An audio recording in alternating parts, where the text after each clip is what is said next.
사랑하는 성도 여러분, 주께서 주신 금요일 9월 16일입니다. 하나님께서 주신 말씀은 에베소서 6장 10절에서 24절까지 말씀 함께 보겠습니다. 끝으로 너희가 주 안에서와 그 힘의 능력으로 강건하여지고 마귀의 간계를 능히 대적하기 위하여 하나님의 전신 갑주를 입으라. 우리의 씨름은 혈과 육을 상대하는 것이 아니요 통치자들과 권세들과 이 어둠의 세상 주관자들과 하늘에 있는 악의 영들을 상대함이라. 그러므로 하나님의 전신 갑주를 취하라.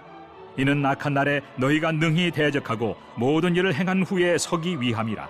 그런즉 서서 진리로 너희 허리띠를 띠고 의의 호심경을 붙이고 평안의 복음이 준비한 것으로 신을 신고 모든 것 위에 믿음의 방패를 가지고 이로써 능히 악한 자의 모든 불화살을 소멸하고 구원의 투구와 성령의 검 곧 하나님의 말씀을 가지라. 모든 기도와 간구를 하되 항상 성령 안에서 기도하고 이를 위하여 깨어 구하기를 항상 힘쓰며 여러 성도를 위하여 구하라. 또 나를 위하여 구할 것은 내게 말씀을 주사 나로 입을 열어 복음의 비밀을 담대히 알리게 하옵소서 할 것이니 이 일을 위하여 내가 쇠사슬에 매인 사신이 된 것은 나로 이 일에 당연히 할 말을 담대히 하게 하려 하심이라. 나의 사정 곧 내가 무엇을 하는지 너에게도 알리려 하노니 사랑을 받은 형제요 주 안에서 진실한 일꾼인 두기고가 모든 일을 너에게 알리리라. 우리 사정을 알리고 또 너희 마음을 위로하기 위하여 내가 특별히 그를 너희에게 보내었노라. 아버지 하나님과 주 예수 그리스도께로부터 평안과 믿음을 겸한 사랑이 형제들에게 있을지어다. 우리 주 예수 그리스도를 변함없이 사랑하는 모든 자에게 은혜가 있을지어다. 아멘.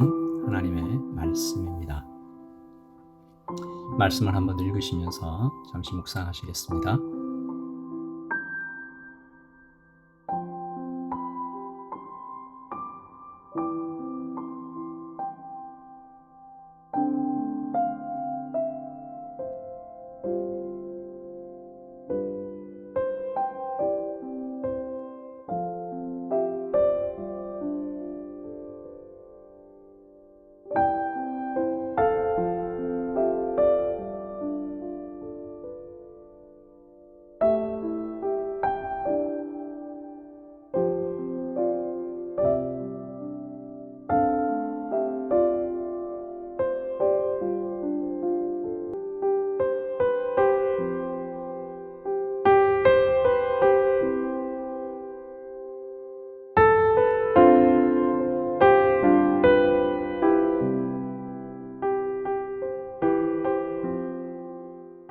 오늘 말씀은 에베소서의 마지막 장이죠. 영적 전쟁에 대하여 또 사도의 마지막 인사를 담고 있습니다. 오늘은 이 사도의 마지막 인사 부분에 좀 집중하고 영적 전쟁에 대해서는 짧게 나누도록 하겠습니다. 다가오는 주일에 영적 전쟁에 대해서 깊이 살펴보도록 하겠습니다. 여러분, 영적 전쟁에 있어서 가장 중요한 것은 이 전쟁이 실제로 존재한다는 것을 아는 것입니다. 그리고 내 힘으로는 이것을 이길 수 없다라는 것이죠. 사단이 보이지 않잖아요. 그리고 사단은 수천 년, 사실은 언제일지도 모를 아득한 시간 전부터 존재해왔던 그런 존재인데 지금은 지옥의 가장 깊은 곳에 묶여 있지만 여전히 그의 부하들이죠. 악한 영과 귀신들로부터 정보를 얻고 있고 사단은 영이니까 졸지도 않고 지치지도 않습니다. 수많은 세월 동안 차곡차곡 쌓아온 정보로 엄청나게 악한 일들을 뭘 할 수 있을까 생각하면 좀 섬뜩해질 때가 있죠. 그리고 제한되어 있긴 하지만 사단은 여전히 이 귀신들을 통해서 이 땅에 막대한 영향력을 행사하고 있습니다. 마태복음 24장 24절에 보면 거짓 그리스도들과 거짓 선지자들이 악한 영들에게 붙잡혀 부림을 받는 이런 장면이 나오는데요. 24절입니다. 거짓 그리스도들과 거짓 선지자들이 일어나 큰 표적과 기사를 보여 할 수만 있으면 택하신 자들도 미혹하리라. 그러므로 이 영적인 전쟁에 대하여 눈이 떠져야 됩니다. 사단은 우리를 보고 있죠. 어쩌면 속속들이 안다라고 할 만큼 많은 정보를 가지고 있습니다. 그런데 우리는 볼 수가 없어요. 이길 수가 없죠. 그러므로 영적인 눈이 떠져야 합니다. 주일에도 이 말씀을 드리겠지만 이 눈은 제 힘으로는 내 힘으로는 뜰 수가 없습니다. 하나님만이 더 구체적으로는 하나님의 말씀의 계시가 우리에게 이르러야 이 영적인 눈이 뜨여집니다. 눈을 떠야 보이고 보여야 대비할 수가 있죠. 오해는 하지 말 것은 우리가 뭐 눈이 떠져야 된다고 하니까 뭐 귀신의 모습이 사단의 모습이 어떤 뭐 물리적인 현상이나 어떤 실체로 이게 보인다 그런 뜻이 아니고요. 그럴 수도 없고 그럴 필요도 없습니다. 오히려 그 모습이 보이면 불필요한 방해만 되겠죠. 우리에게 중요한 것은 우리가 주님 안에 있느냐, 우리가 싸우는 것이 아니라 주께서 싸우신다라는 사실을 기억하는 것이죠. 우리는 주님의 뒤에 있어야 하고 주님 안에 있어야 합니다. 그렇다면 영적인 전쟁에 대해서 우리가 왜 알아야 하는가? 알아야 더 간절히, 더 깊이 주님 안에 머물 수 있겠죠. 마치 엄마가 아이에게 칼이 위험하다라고 여러 번 말하지만 그 칼을 손에 쥐어주지는 않는 것. 칼은 누가 써요? 칼은 엄마가 씁니다. 아이는 칼의 위험을 알고 칼을 쓰는 엄마 뒤에, 엄마 안에 있는 것이죠. 영적인 전쟁이 실제로 존재합니다. 하나님께서 이것을 이길 수 있다고 하십니다. 주께서 이기십니다. 주 안에서와, 오늘 말씀 10절이죠. 주 안에서와 그 힘의 능력으로 강건해질 때 그때 이길 수 있습니다. 이 세 가지를 영적 전쟁이 있다, 그리고 이길 수 있다, 주께서 이기신다, 이 세 가지를 꼭 기억하는 여러분들 되시기를 바라고요. 이 사도가 영적 전쟁에 대해서 말한 후에 마지막으로 기도를 부탁하죠. 성도들에게 아주 강한 어조로 기도를 명령하고 그 자신을 위해서 기도를 부탁하는데 18절은 기도를 명령하는, 19절은 기도 부탁입니다. 제가 읽겠습니다. 모든 기도와 간구를 하되 항상 성령 안에서 기도하고 이를 위하여 깨어 구하기를 항상 힘쓰며 여러 성도를 위하여 구하라. 그리고 19절 또 나를 위하여 구할 것은 내게 말씀을 주사 나로 입을 열어 복음의 비밀을 담대히 알리게 하옵소서 할 것이니.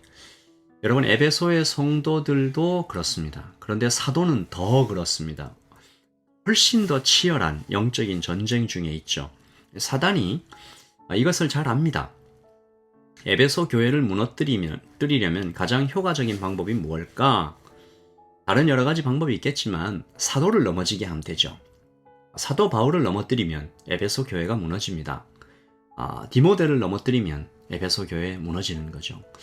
여러분, 이런 이유로 많은 목사와 영적인 지도자들이 허탈할 정도로 어이없이 넘어집니다. 사단의 주 타겟이죠.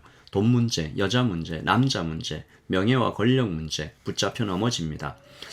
사람이 약해서 물론 그렇죠. 그러나 그동안 그토록 열심히 정말 전심을 다해 쌓아 올려왔던 그런 귀한 사역들과 그동안의 그런 인격적인 그 모든 수양들이 기도에 쌓여옴들이 주님의 몸된 교회가 그냥 이렇게 무너지는 것을 보면 정말 사단의 확실한 타겟이 영적 지도자가 맞구나.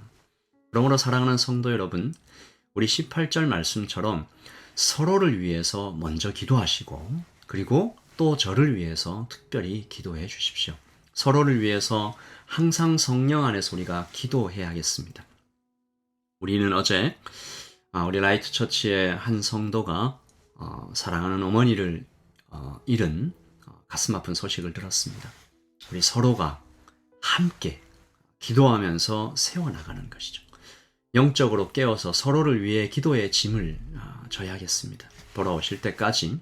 그리고 이번 주일에는 또 한 성도님께서 한국을 방문하시게 되는데 그 모든 일정 가운데 함께 해달라고, 여러분께서 한국을 가시는 그 비행기 안, 그리고 돌아오는 그 안에 모든 일정, 돌아오는 비행기 안 확신하셔도 될 것은 이 교회의 기도가 함께 있다라는 것입니다. 라이트 처치가 정말 처치에 여러 가지 기도 제목이 있습니다. 그러나 진심으로 이 시간 원하는 것은 이렇게 서로 기도하는 한몸 공동체가 되는 것이죠. 그리고 저를 위해서 기도해 주십시오. 사도의 부탁, 이제 이 기도 제목 그대로 기도해 주십시오. 두 가지 기도하잖아요. 내게 말씀을 주사. 저도 이 기도를 항상 드립니다. 성령님, 말씀의 은사를 주십시오. 하나님의 말씀을 있는 그대로 깊은 곳에서 길어 올려서 레마의 말씀을 허락해 주십시오. 그래서 저도 풍성히 먹고 우리 성도님들이 이 말씀 먹고 건강하게 하시고 자라게 하시고 강력하게 해 주십시오. 그리고 둘째, 입을 열어 복음을 담대하게 알리게 하소서. 사도가 지금 감옥에 있잖아요. 그리고 그가 갇힌 이유에 대해서 이렇게 말하잖아요. 20절에 이 일을 위하여 내가 쇠사슬에 매인 사신이 된 것은 나로 이 일에 당연히 할 말을 담대히 하게 하려 하심이라. 이유는 당연히 할 말을 담대히 했기 때문에 감옥에 갇힌 것입니다. 지금은 그때와 다르죠. 복음을 말했다고 감옥에 가두진 않습니다. 그러나 그때가 혹시 올지도 모르겠어요. 우리 그때를 위해서 기도해야 됩니다. 그리고 지금도 복음을 있는 그대로 사람 기쁘게 하지 말고 대로 전할 수 있도록 저를 위해서 기도해 주시고 우리 모두가 서로를 위해서 기도해야 될 것입니다. 여러분, 이 기도를 드릴 때 한 가지만 더 추가해서 기도해 주십시오. 기도하면서 좀 결단해 주시기를 바라는데, 설교자의 입술을 통해서 아침마다 또 주일에 선포되는 이 말씀이 내 귀에 들릴 때 나의 심령과 관절과 골수를 찔러 쪼개는 역사가 있게 하여 주시옵소서. 하나님의 말씀이 나의 생각과 다르고 혹시 내 기분을 상하게 해도 이 하나님의 말씀이 내 가슴에 내 심령에 들어와서 나를 점검하고 나를 살리고 나를 씻어내고 나를 정결케 해달라고. 우리는 모두 하나님의 분명한 말씀이기만 하면 그 앞에 엎드려 주님께 정말 아멘 하는 그런 성도와 교회 되기를 이 시간 소원하는 것입니다. 사도가 마지막으로 23절과 24절에 축복 기도를 드리죠. 저도 이 기도로 오늘 말씀을 마칩니다. 제가 23절과 24절 읽겠습니다. 아버지 하나님과 주 예수 그리스도로부터 평안과 믿음을 겸한 사랑이 형제들에게 있을지어다. 우리 주 예수 그리스도를 변함없이 사랑하는 모든 자에게 은혜가 있을지어다. 아멘. 주일에 우리 10절부터 우리 17절까지 이 영적 전쟁에 대해서 말씀을 깊이 나누겠습니다. 여러분 기도해 주시고요. 그리고 사도의 기도 부탁, 사도를 위해서 그리고 성도 자신을 위해서 우리가 같이 기도하는 이 시간 되기를 소원합니다. 오늘 아침에 한국으로 떠나시는 우리 최성환 성도님, 그리고 또 주일에 떠나시는 우리 임은선 성도님, 하나님께서 함께하여 주시고 일정마다 그 모든 걸어가는 발걸음, 모든 수속과 만나는 사람에게 하나님의 은총이 함께 있기를 다시 한번 소원합니다. 제가 한번 기도하겠습니다. 하나님 아버지, 모든 기도와 간구로 항상 성령 안에서 기도하고 이를 위하여 깨어 구하는 우리 성도님들 되게 하시고 서로를 위하여 기도의 짐을 지는 우리 라이트 처치 성도들 되게 하여 주시옵소서. 아버지 하나님, 영적인 지도자를 위하여 하나님 그 영적인 지도자의 입술에 말씀을 주십시오라고 기도하는 우리 성도들 되게 하시고 복음의 비밀을 담대히 전하는 그런 목사, 그런 영적인 지도자 되게 해달라고 기도하는 우리 성도들 되게 하여 주시옵소서. 하나님, 우리 성도님들 아버지 하나님과 주 예수 그리스도로부터 평안과 믿음을 겸한 사랑이 풍성하게 내려지기를 소원하고 우리 주 예수 그리스도를 지금도 변함없이 사랑하는 우리 모든 성도들에게 하나님의 은혜가 풍성하기를 간절히 소원합니다. 아버지 하나님, 다시 한번 떠나는 그리고 돌아오는 날까지 모든 성도님들 붙잡아 지켜주시기를 다시 한번 소원하고 오늘 하루 하나님 가운데 평안히 있게 하소서. 예수 그리스도의 이름으로 기도합니다. 아멘. 우리 성도님들 평안하십시오. 그리고 주일에 뵙겠습니다. 비행기 타시고 긴 여행 떠나시는 우리 두 분 성도님께 하나님 아버지의 평안과 보호하심과 피곤치 않은 그 은혜가 풍성하기를 소원합니다. 주일에 하나님 말씀으로 다시 뵙기를 원하고요. 오늘 하루 그리고 내일 하나님 안에서 평안하십시오. 샬롬.